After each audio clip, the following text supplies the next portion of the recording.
muchas veces nos preguntamos, ¿y en qué consiste ser imagen de Dios? ¿En qué consiste ser semejantes a Dios? Pues de acuerdo a teólogos y exégetas y a teólogos, el ser creados a imagen de Dios es que tenemos libre albedrío. O sea, de todo lo creado, el ser humano es el único que tiene libre albedrío, capacidad de pensar y por ello también libertad para poder decidir. Y es interesante, cómo lo que nos hace ser imagen de Dios le permite a Dios actuar en nuestra vida o es lo que le impide a Dios actuar en nuestra vida. Porque Dios, que nos creó a su imagen, si nosotros queremos que Él actúe, Él actuará. Pero si nosotros no queremos, aunque Él actúe, pues nosotros somos el primer límite para que Dios vaya actuando precisamente en nuestra vida. ¿Y en qué consiste ser semejantes a Dios? Pues en que de todo lo creado somos los únicos seres que tenemos la capacidad de amar. Entonces, creados a imagen por el libre albedrío, creados a semejanza precisamente por la capacidad de amar. Y en la segunda creación, realizando el Espíritu Santo en Jesús, ¿qué es lo que vivimos? La plenitud de la divinidad que habita en el ser humano, ahora en el seno de María. Entonces, por un lado, podemos ver cómo en la creación, o en la primer creación, Dios nos forma a su imagen. Pero en la segunda creación, Dios abraza nuestra imagen humana. Se hizo hombre y habitó entre nosotros. Definitivamente que esto nos habla de un Dios profundamente enamorado.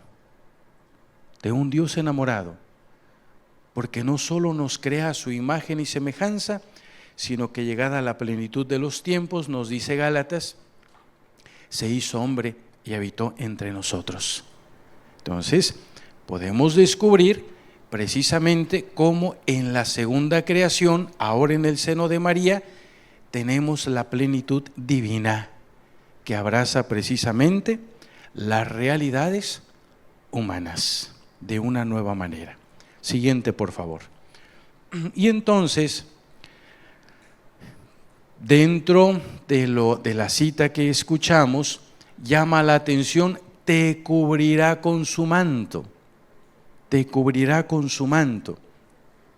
Te cubrirá con su manto, pues nosotros podemos ver en el libro del Éxodo, capítulo 40, verso 34, cómo la nube cubría el tabernáculo y la gloria de Yahvé llenaba la morada.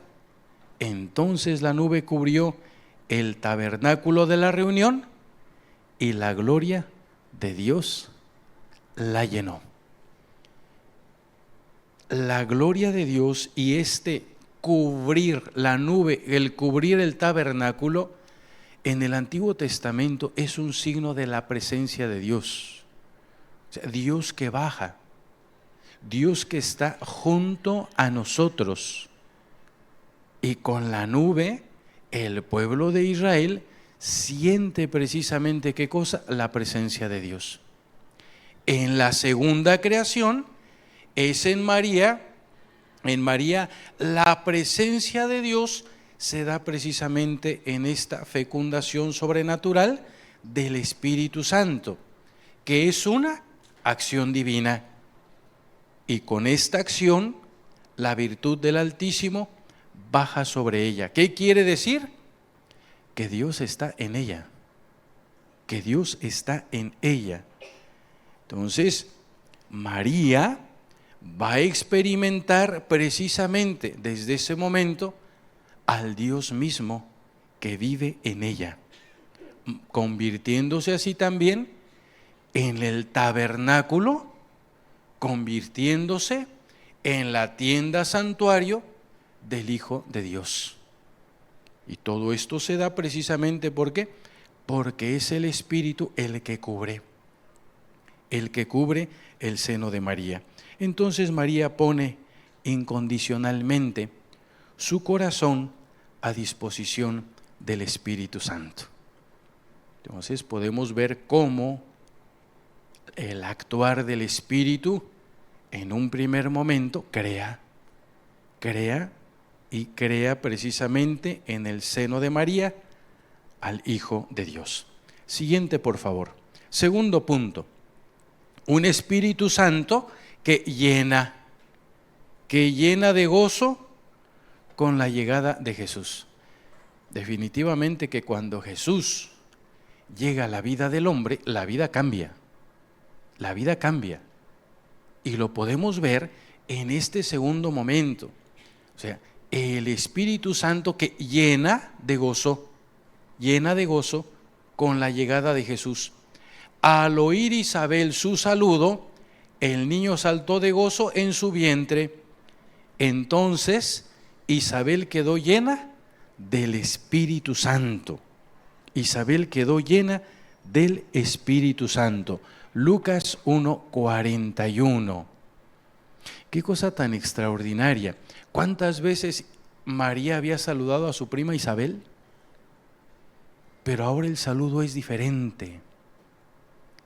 Ahora tan solo con un saludo se descubre que Dios llega a visitar una familia. Que Dios llega a visitar. ¿Cuál es la reacción? La reacción es el gozo y la reacción es la alegría. Bueno, alegría y gozo. Entonces, ¿cómo cuando Dios llega, de verdad cambia la vida? Siguiente, por favor. Y entonces, María, a partir de este momento, María se ha convertido en el templo de Dios. ¿Y qué es lo que pasa? No solamente ella ha experimentado al Dios que habita en ella, sino que también podemos descubrir cómo en este texto María, que vive la presencia de Dios, también ahora comunica el Espíritu de Dios. Y esto es bien importante. Por ejemplo, en el trabajo, en todo trabajo pastoral, de manera particular, en el trabajo que realizamos en medio de nuestros hermanos enfermos, lo primero es eso, tenemos que experimentar la presencia de Dios en nuestra vida y no quedarnos para nosotros dicha experiencia, sino que también con nuestra manera de ser tenemos que ir, ¿qué cosa? Compartiendo la experiencia de Dios, es decir, comunicando el Espíritu de Dios, que es precisamente el Espíritu de Jesús. Veamos cómo cambiaron las cosas en la vida pues de María, con la efusión del Espíritu y con ello, con la llegada de Jesús.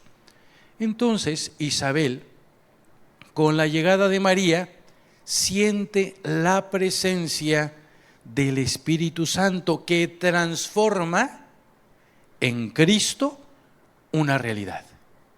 Que transforma en Cristo una realidad, viviendo un encuentro lleno de la gracia de Dios. De ahí que venga la alegría y que venga el gozo. ¿Por qué? Porque a final de cuentas lo que se está sintiendo en la casa de Zacarías es la gracia de Dios. Ya ven en el saludo, alégrate llena de gracia. Ahora, esta gracia precisamente también llega a la casa de Zacarías. Es por eso que la reacción que hay en el seno de Isabel, en Juan, es el gozo y es la alegría.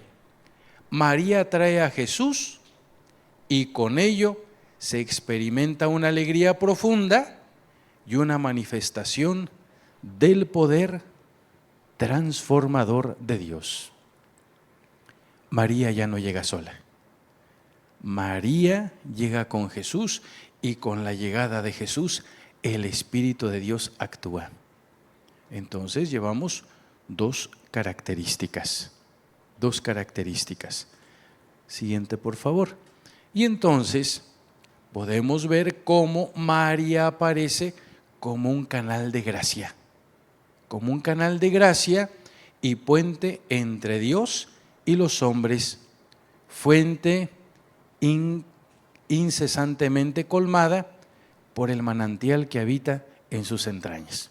Y ahí hay una invitación muy concreta también para nosotros, al ir experimentando precisamente el amor de Dios y la gracia del Espíritu que nos va transformando, pues la invitación también es precisamente a irnos convirtiendo en canales de gracia, en puentes entre Dios y nuestros hermanos. Siguiente, tercer elemento de reflexión: el Espíritu Santo se posa en Jesús. Vamos ahora a la experiencia del bautismo. Entonces ya fue la encarnación, la visitación, o sea, el Espíritu que crea, visitación, el Espíritu que, ¿quién se fijó? Llena de gozo. Ahora vamos a reflexionar en este Espíritu que posa en Jesús. En ese momento, en el momento del bautismo, se abrieron los cielos y vio al Espíritu de Dios que bajaba como una paloma y se posaba sobre él. Mateo 3, 16b.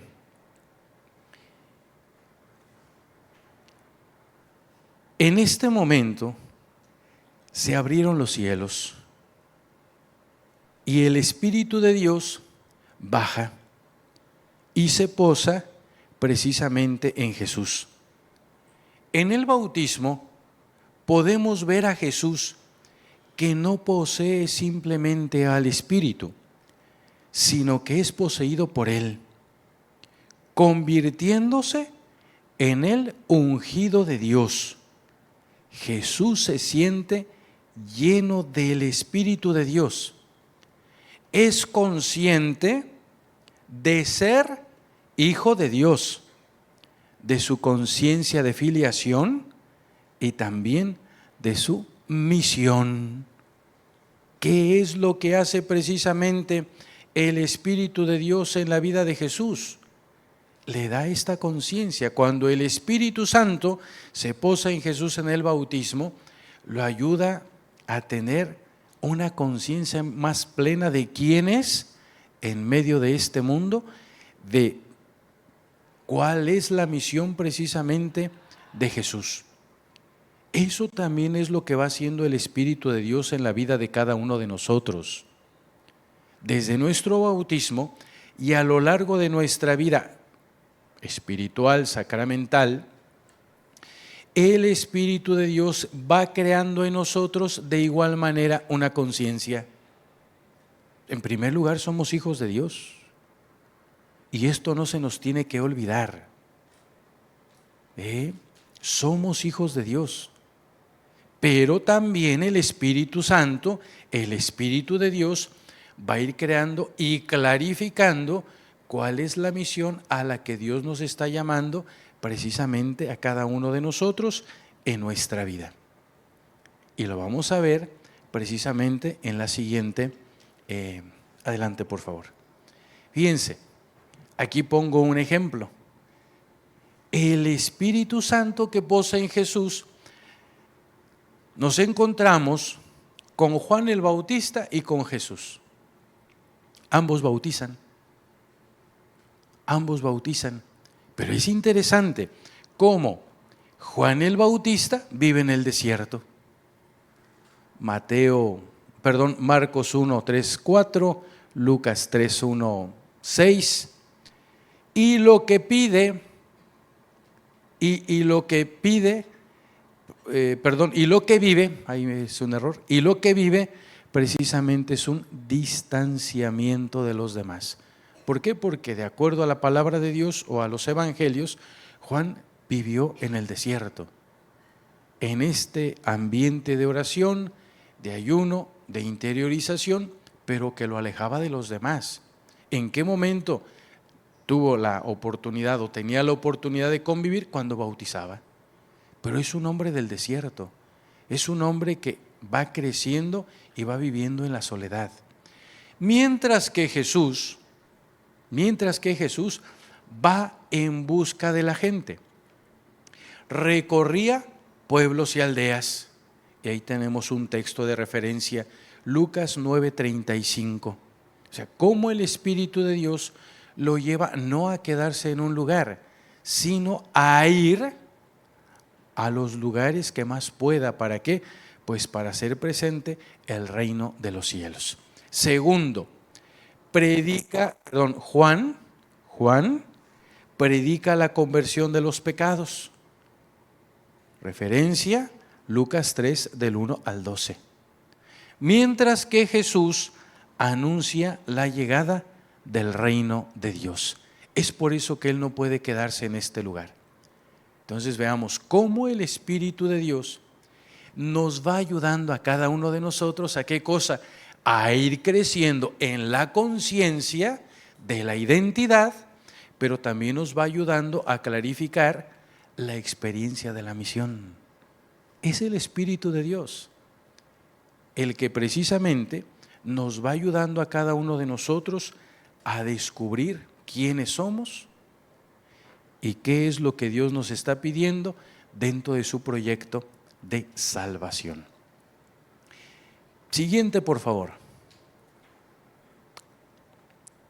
Cuarto, un Espíritu Santo que conduce a Jesús al desierto.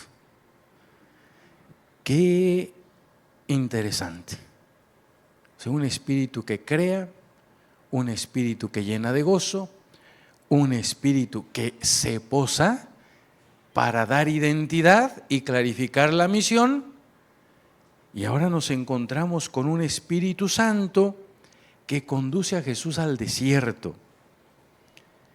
El Espíritu, después del bautismo, recordemos, condujo a Jesús al desierto para que fuera tentado por el diablo.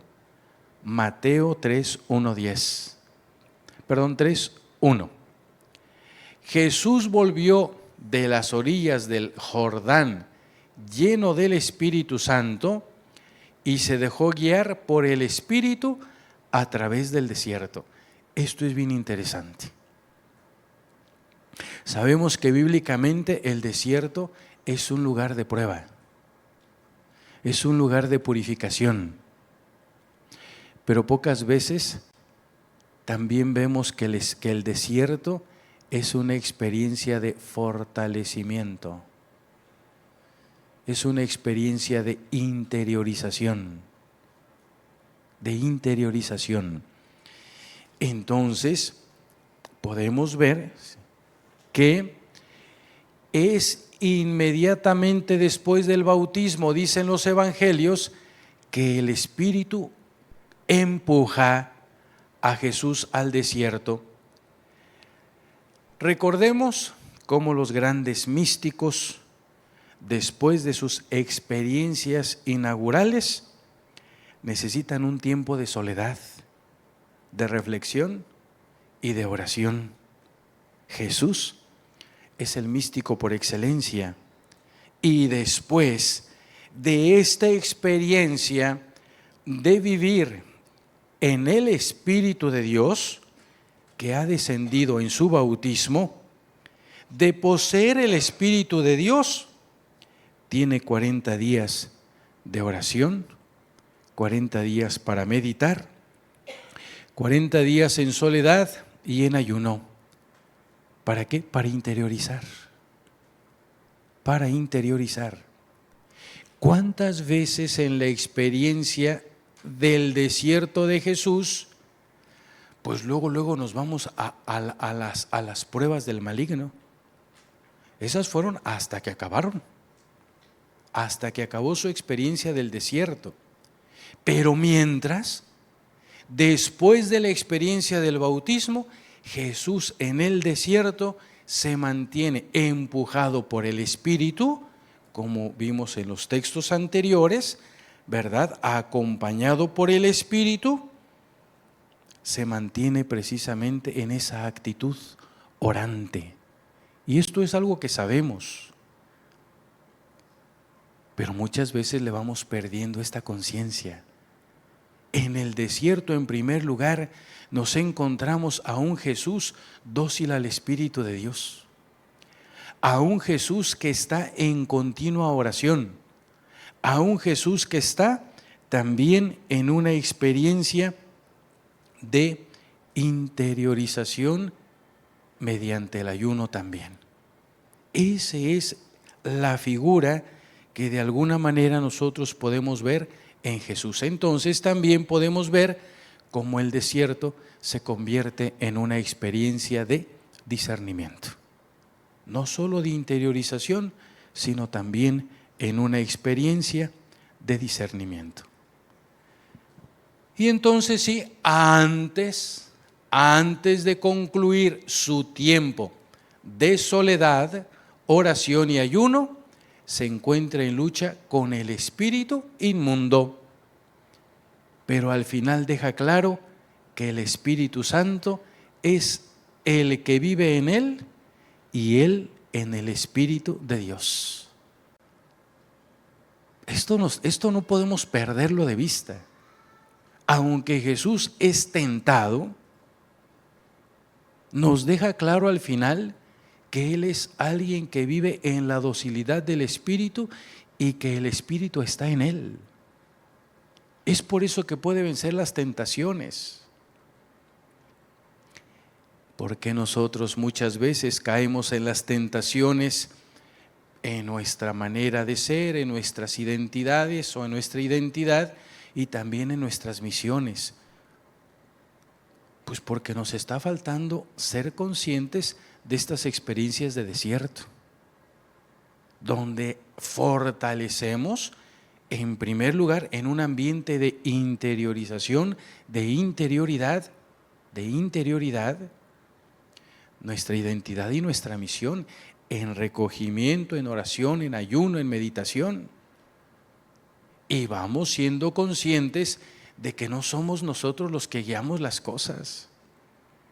Creo que uno de los peligros actuales, bueno, de siempre, pero actualmente no es la excepción, es esto, que creamos que lo que estamos prestando son cargos.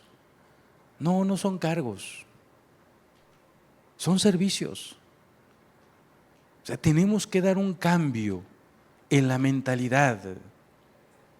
No tenemos cargos. O sea, Jesús nos enseña a servir.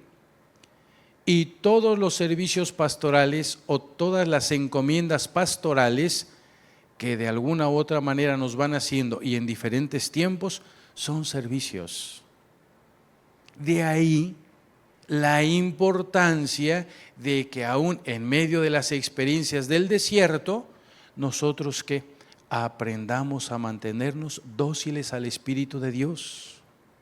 Y vamos a evitar muchos problemas, porque cuántos problemas en la experiencia pastoral se dan por la autorreferencialidad y porque yo me creo más que los demás, porque yo soy el encargado. ¿Tienen algún problema? No, ninguno, ¿verdad? ¿Y qué hora es? Pues la que usted diga. ¿Y de qué color está el cielo? Del que le vea a usted mejor. No, eso no. Si estamos cayendo en esto, definitivamente que nos están faltando experiencias de desierto. Y como hijos de Dios podemos tener estas experiencias. Creo que la iglesia desde siempre ha promovido pues días de desierto, donde en silencio, en oración y en ayuno me pongo frente a Dios y voy descubriendo qué es lo que Dios está pidiéndome en mi vida y qué es lo que Dios me está pidiendo de mi vida. Entonces es importante que nosotros no perdamos de vista esta realidad. Bien, entonces el Espíritu, ya vamos al punto 5, Punto 5. el Espíritu Santo que unge a Jesús. El Espíritu Santo que unge a Jesús. El Espíritu del Señor está sobre mí. Él me ha ungido para llevar buenas noticias a los pobres, para anunciar la libertad a los cautivos y a los ciegos que pronto van a ver, para poner en libertad a los oprimidos y proclamar el año de gracia del Señor. Lucas 4, 18, 19. Sabemos, nos ubicamos, estamos en la sinagoga de Nazaret y Jesús se ha puesto de pie, le han pasado un rollo y hemos escuchado el rollo de Isaías, donde precisamente escuchamos esto: el Espíritu del Señor está sobre mí. Entonces, el Espíritu Santo que está en Jesús y lo unge para su misión de anunciar y hacer presente el reino de Dios. Los evangelios dejan claro que Jesús fue ungido precisamente por este Espíritu. Es el enviado escatológico y definitivo de Dios con la misión de anunciar el reino de Dios, no solo con palabras, sino con su vida. Es la inauguración ahora de la misión y del ministerio precisamente de Jesús, a anunciar el reino de Dios en medio de los hombres. Y es muy interesante descubrir cómo este Espíritu unge a Jesús. ¿Para qué? Para promover libertad. Para promover libertad. Proclamar la liberación de los cautivos y dar libertad a los oprimidos. Este Espíritu de Dios que unge a Jesús para promover la justicia, para anunciar el juicio a las naciones y llevar la victoria, y llevar a la victoria precisamente un mundo más justo. Este Jesús que es movido precisamente con una fuerza transformadora para liberar de los espíritus inmundos que alienan a los humanos y los recupera para una vida nueva, la vida de Dios. Este Espíritu de Jesús, este Espíritu que unge a Jesús con una fuerza transformadora. ¿Para qué? Para anunciar la buena nueva a los pobres. Para anunciar la buena nueva a los pobres. Entonces podemos descubrir cómo el Espíritu de Dios respeta la libertad, ¿verdad? Respeta la libertad de las personas. Jesús rechaza la violencia para realizar su misión y tampoco pretende deslumbrar con signos maravillosos. ¿Por qué? Porque es movido por el Espíritu de Dios. Esto lo tiene bien claro. Y entonces es así como Jesús, a partir de este momento, siembra la semilla en todo tipo de campos, en todo tipo de personas. No apaga la mecha humeante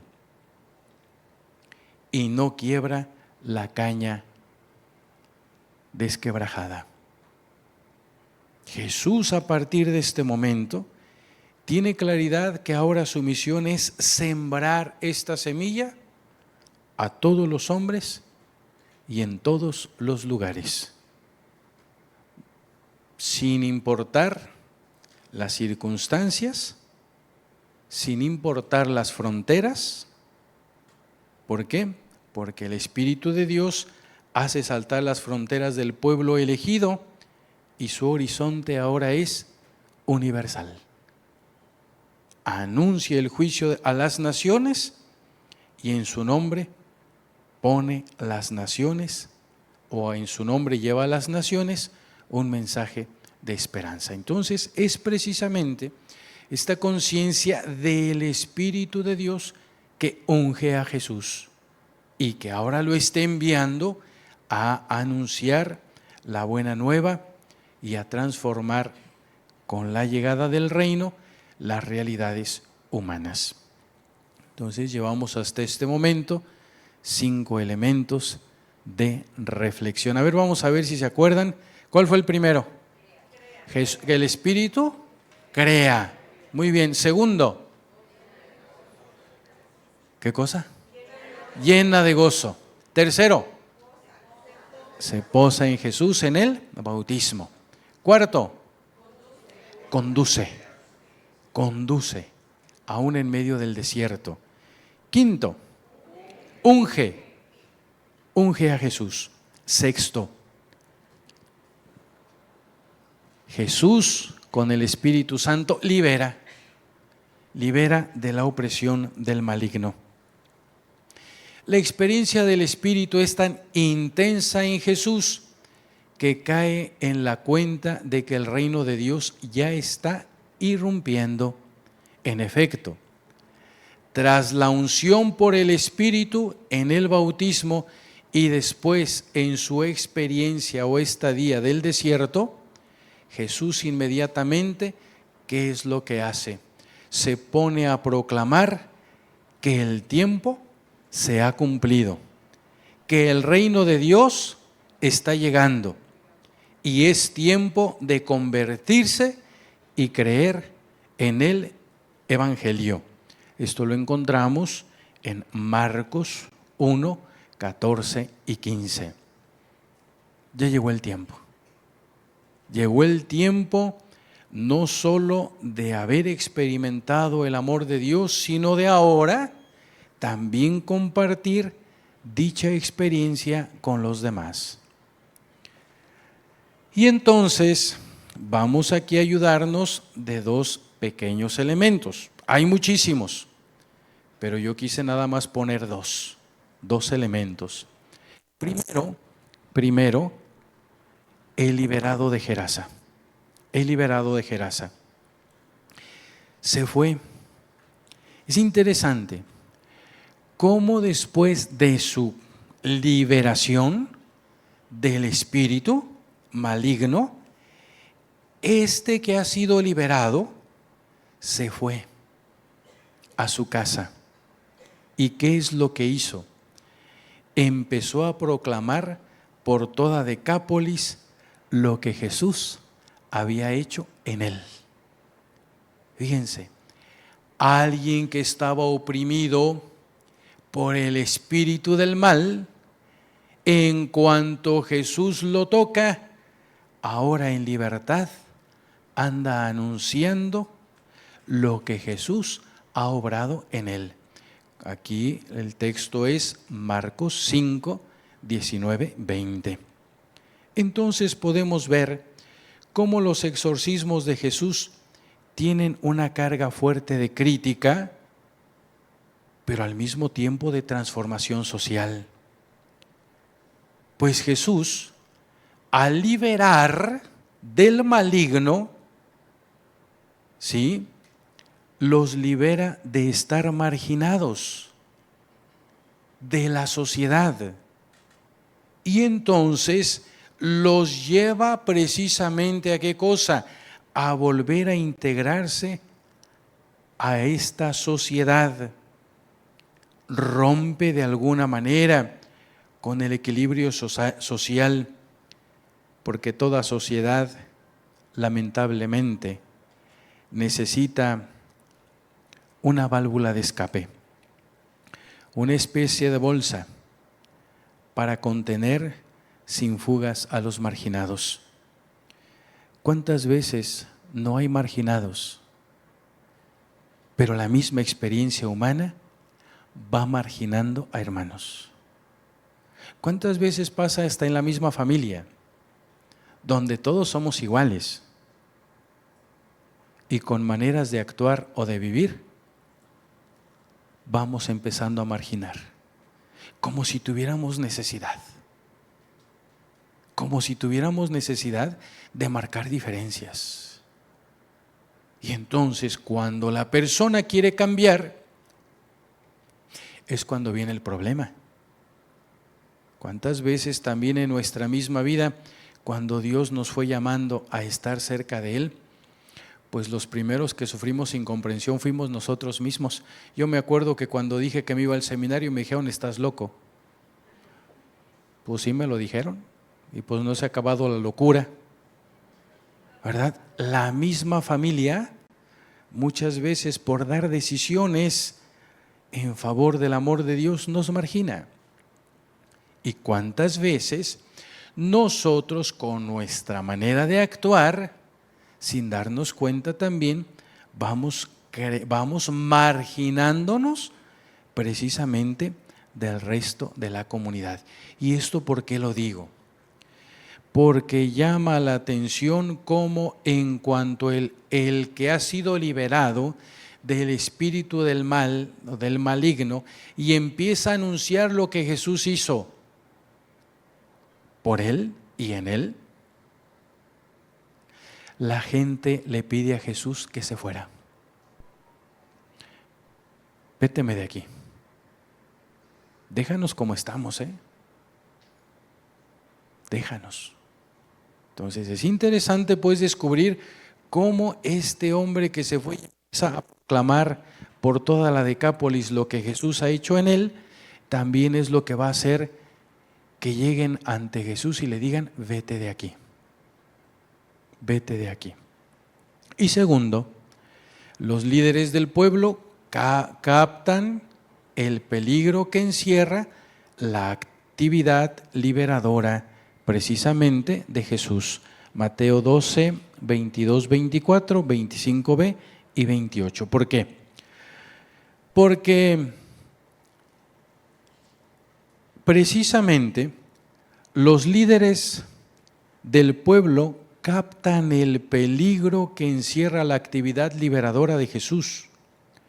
No pueden negarlo y recorren a intentar desprestigiarlo ante un pueblo que estaba admirando y viendo que Jesús estaba transformando no solo la realidad de las personas, sino la realidad social.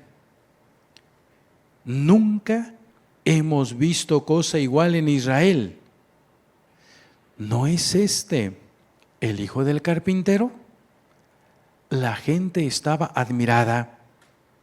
En cambio, los líderes dicen que está poseído por un espíritu inmundo, por el espíritu de Belcebú, y que por el poder del príncipe de los demonios es como él precisamente expulsa a los demonios. Entonces presentaron a Jesús un endemoniado ciego y mudo, y él lo curó, de modo que aquél hablaba y veía. Todo lo que la gente estaba admirada y le preguntaba, ¿no es este el hijo de David? Pero los fariseos que estaban oyendo replicaron, este expulsa a los demonios solo por medio de Belcebú, el príncipe de los demonios. A los que Jesús responde más adelante del Evangelio.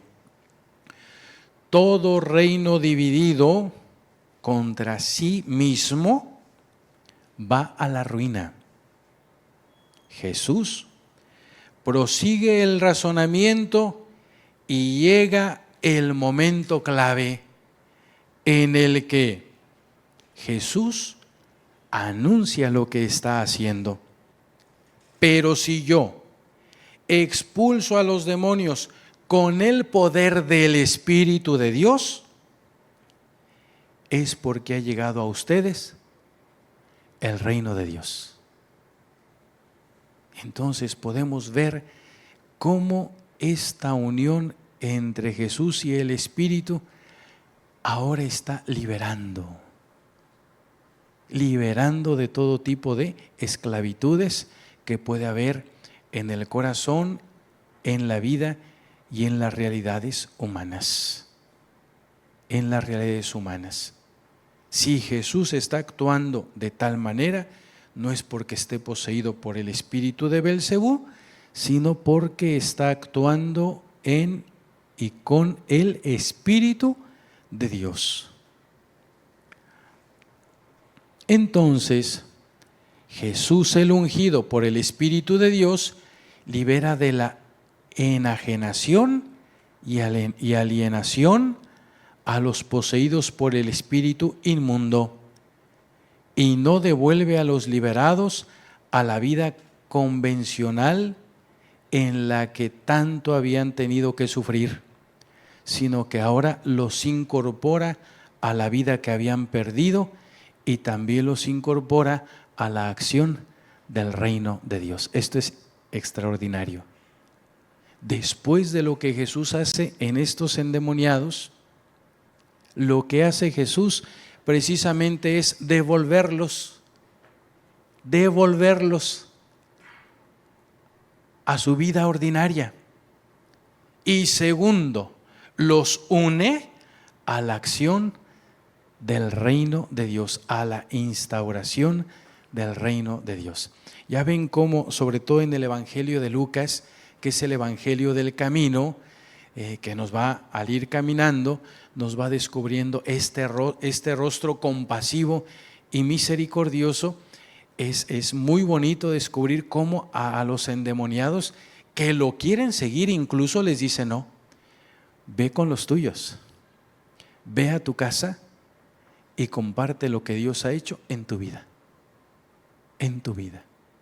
Entonces Jesús es consciente de lo que puede hacer el espíritu del mal y por eso cuando los libera, los invita a ir a donde son y desde ahí anunciar el reino de los cielos. Siguiente. Séptimo, el Espíritu de verdad dará testimonio de mí. Cuando venga el Espíritu que les enviaré desde el Padre, por ser Él el Espíritu de verdad que procede del Padre, dará testimonio de mí. Juan 15, 26. Se habla aquí del Espíritu de la verdad, que confortará a los discípulos cuando Jesús se haya ido. Es el Espíritu del Maestro que los guiará precisamente a la verdad plena. En Juan 15, 26, 27 destaca el papel del Espíritu como cotestigo de Jesús junto con sus discípulos, pues es el que en primer lugar capacita a los discípulos mismos para entender. Esto es bien interesante. ¿Qué es lo que hace el Espíritu de Dios en primer lugar? Capacita para entender. Capacita para entender y aceptar personalmente el significado y la misión que se tiene. Entonces, lo primero que va a hacer en la vida del cristiano el Espíritu de Dios es eso, nos capacita para entender, para ver la vida de una manera diferente. Y después de que nos va capacitando en esta experiencia, es cuando también nos va a fortalecer para ser testigos, para dar testimonio ante el mundo de lo que se ha vivido y se ha entendido. Entonces podemos ver cómo el Espíritu de Dios, que nos ayuda a dar testimonio, en primer lugar nos ayuda a ser conscientes y agradecidos del obrar de Dios en nuestra vida, y después entonces sí, ir y compartir lo que Dios ha hecho con nosotros. ¿Cuál es el peligro?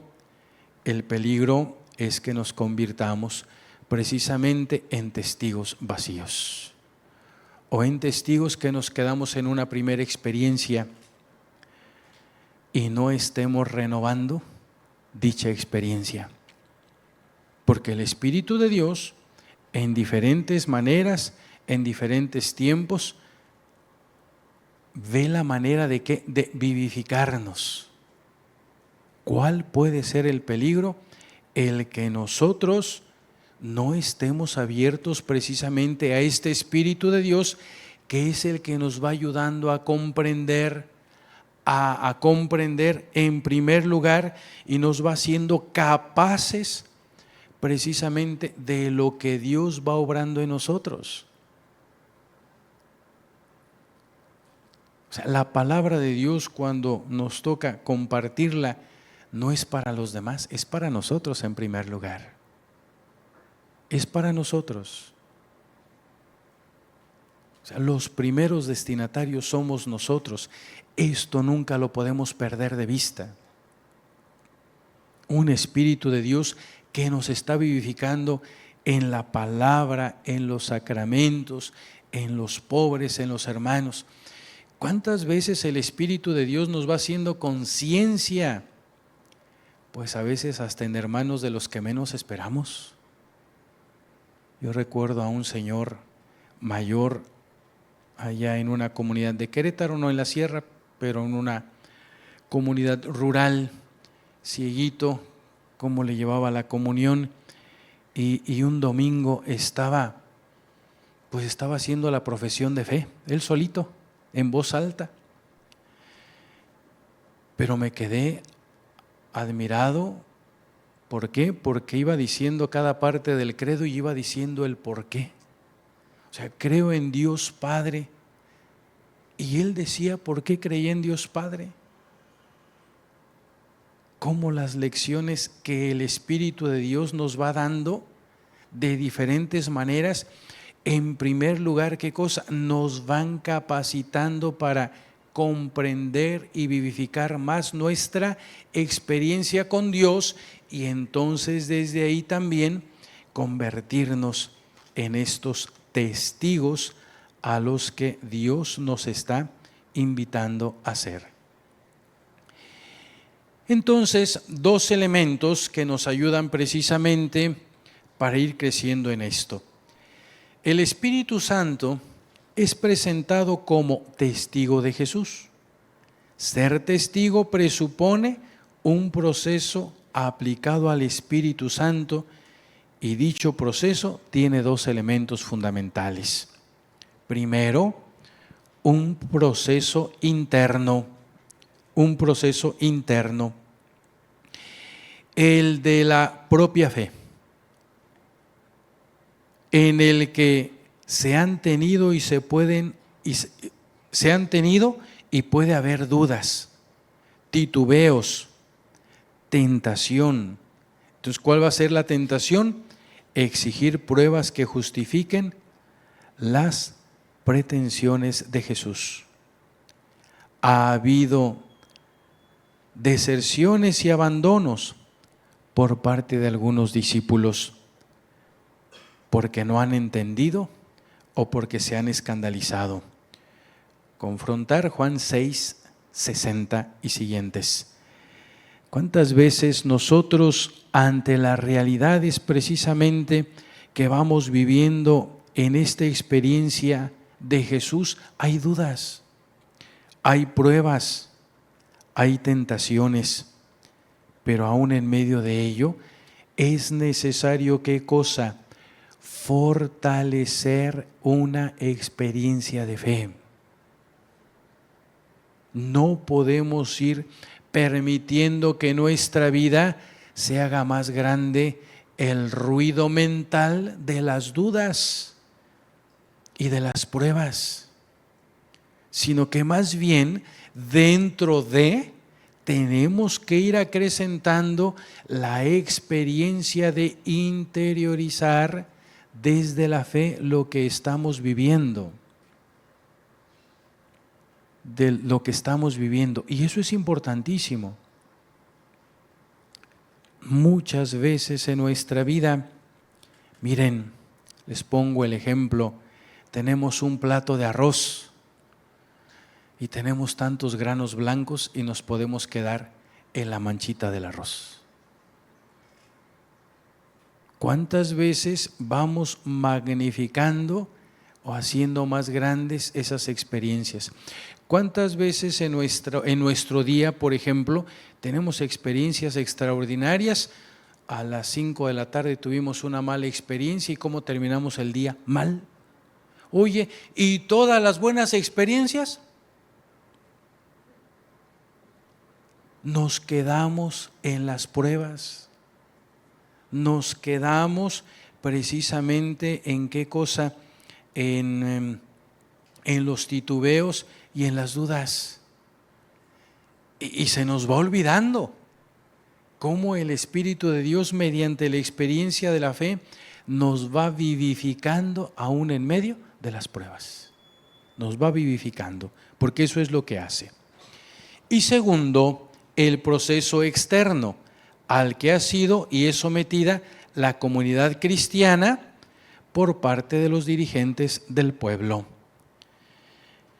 El Paráclito actuará a través de los discípulos y el testimonio de los discípulos es precisamente la manifestación externa y la prolongación visible del testimonio del Espíritu.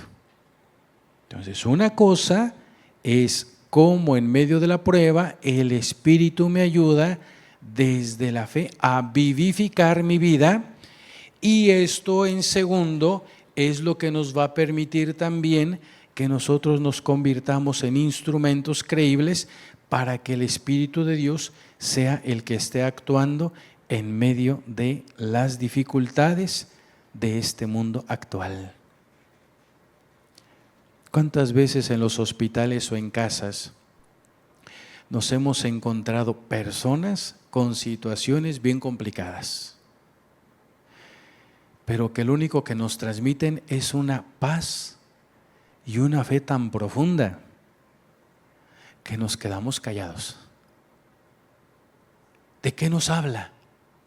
Nos habla precisamente de que es una experiencia interna la que se está teniendo, y es eso también lo que manifiestan precisamente a los demás. Y eso estamos invitados, a eso estamos invitados, a que vayamos siendo estas personas que en primer lugar profundizamos nuestra experiencia de Dios y en segundo nos convertimos en testigos de Dios, no por nuestras palabras solamente, sino sobre todo por nuestra manera de vivir. Muy bien, pues ya se nos va a acabar el tiempo, entonces damos a la siguiente. Octavo, nos quedan 2 puntitos. Octavo, un espíritu pronto. El espíritu es pronto, pero la carne débil. Mateo 26, 41. El espíritu es pronto, pero la carne débil. Se entiende porque, por un lado, estamos en la experiencia del huerto del Getsemaní. Por un lado, Jesús sabe lo que va a pasar. El espíritu es pronto, pero la carne débil. Pero por el otro lado, se muestra seguro y decidido. Este texto nos deja ver 2 rostros de la misma experiencia y nos introduce en un drama profundo. Jesús en el huerto del Getsemaní experimenta la dificultad de aceptar su muerte. El espíritu es pronto, pero la carne es débil. 2 rostros de la misma moneda. Por un lado, nos está dejando ver un espíritu fuerte. ¿Por qué? Porque ha sido alguien que ha vivido en la docilidad del Espíritu de Dios. Y viene la prueba. Pero humanamente hablando, también en la carne es débil, que es lo que podemos ver, recogemos el dolor, la angustia y el sufrimiento de Jesús ante la prueba que ya está enfrente, la experiencia de la angustia. De ahí que incluso en esta oración tan pequeña pero tan profunda, encontremos todo un camino de vivir las experiencias de la prueba. Si es posible, aparta de mí este cáliz, pero que no se haga mi voluntad, sino la tuya. ¡Qué oración tan profunda! ¿Por qué? Porque está recogiendo por un lado, está recogiendo lo que Jesús está viviendo, esta angustia, este miedo ante lo que viene. Si es posible, aparta de mí este cáliz. Pues es el deseo natural de vivir. Pero por el otro lado, pero que no se haga mi voluntad, sino la tuya. Nos encontramos con un hijo que ha vivido siempre haciendo la voluntad del Padre. Y que aún en medio de la prueba se encuentra con esta decisión de cumplir en medio de la prueba, ¿qué cosa? Lo que Dios quiere. Qué fuerte y qué hermoso. Un Dios que en una oración tan pequeña abraza lo que vivimos en medio de las experiencias del dolor y del sufrimiento. Esta lucha entre nuestro ser carnal y nuestro ser espiritual, ¿verdad? Porque somos conscientes que estamos llamados a hacer la voluntad de Dios, pero la parte humana que por el otro lado nos dice, mejor como que voltea para otro lado, ¿no? Voltea para otro lado, si se puede, aparta de mí este cáliz. Pero es importante, pues, cómo Jesús en la experiencia del Getsemaní tiene esta estrecha relación precisamente de recoger toda la experiencia del dolor humano. Siguiente, por favor.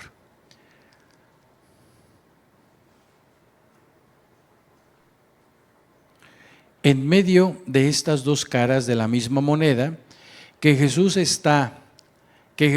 ante la fortaleza del Espíritu y la fragilidad de la carne busca, descubre y ¿qué cosa? Acepta la voluntad de su Padre.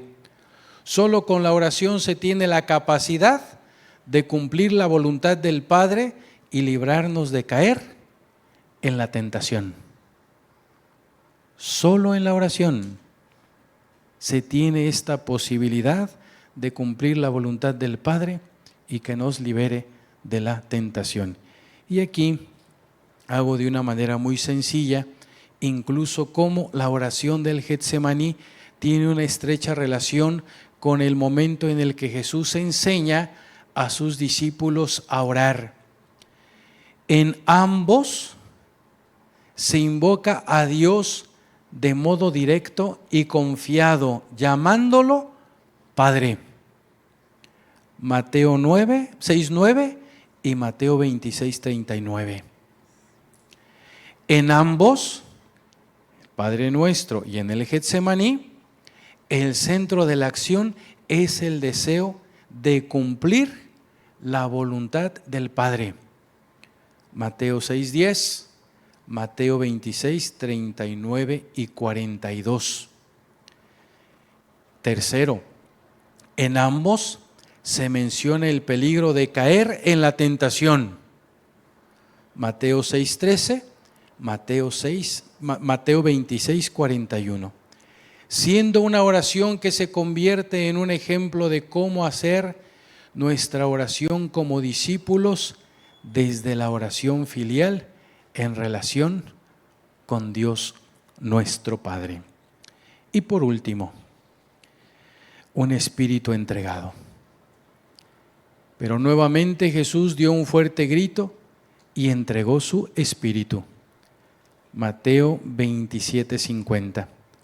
Subrayando la entrega voluntaria de Jesús. Esto es bien importante.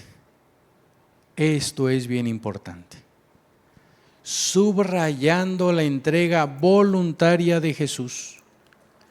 Su muerte no es fruto de sus enemigos, sino es un acto de libre obediencia a cumplir en su vida y con su vida la voluntad del Padre.